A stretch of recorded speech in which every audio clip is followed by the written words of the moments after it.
Dobrý deň, milí priatelia. Dnes si vysvetlíme jedno z najjednoduchších učí v matematike a to je násobenie zlomkov. Poďme na konkrétne príklady.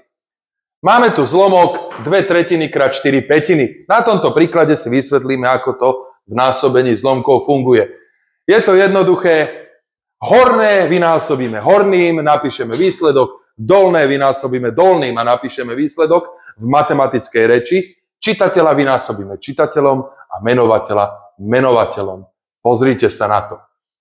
2 krát 4, môžeme si to do prvého príkladu aj tak napísať, 2 krát 4 a 3 krát 5. Výsledok teda je 8/15.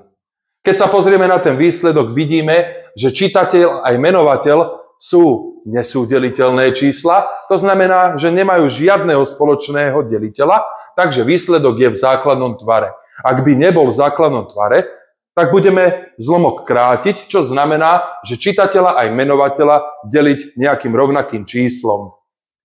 Poďme na druhý príklad. Ideme. Čitateľ čitateľom, 1 krát 3 je 3 a 5 krát 4 je 20. Znovu zlomok je v základnom tvare a tak výsledok tohoto súčinu je 3/20. Poďme na posledný príklad. 2 krát 3 je 6 a 4 krát 5 je 20. Tu už teraz vidím, že obidve čísla sú párne, takže výsledok zrejme v základnom tvare nebude a tak idem hľadať nejakých spoločných deliteľov. To bude 2, takže vykrátime tento zlomok. Aj čitateľa, aj menovateľa vydelíme 2. Takže deleno 2, to je 3/10. A už teraz vidím, že zlomok je v základnom tvare a tak výsledok tohto súčinu je 3/10.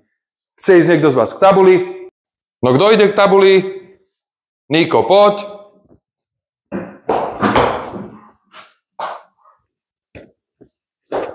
Nikovi dáme príklad. 2/3 krát 2/5. Nech sa páči. 2 krát 2 je 4 a 3 krát 5 je 15. Hotovo, vypočítané. Super, ďakujeme. Chce ísť ďalší niekto k tabuli? Betka, poď.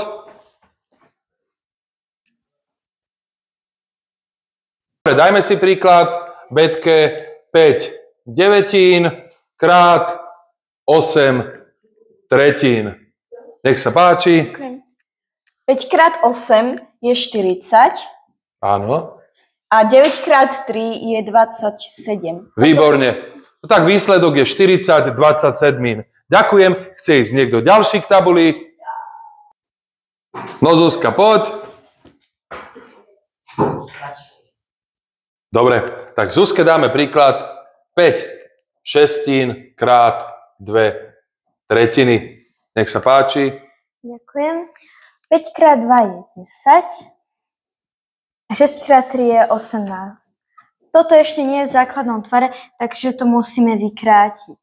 Čiže 10 delené 2 a 18 delené 2. Pri každom príklade to je inak.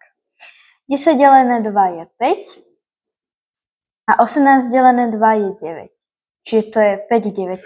Výborne. Super. Chceš ešte niekto k tabuli?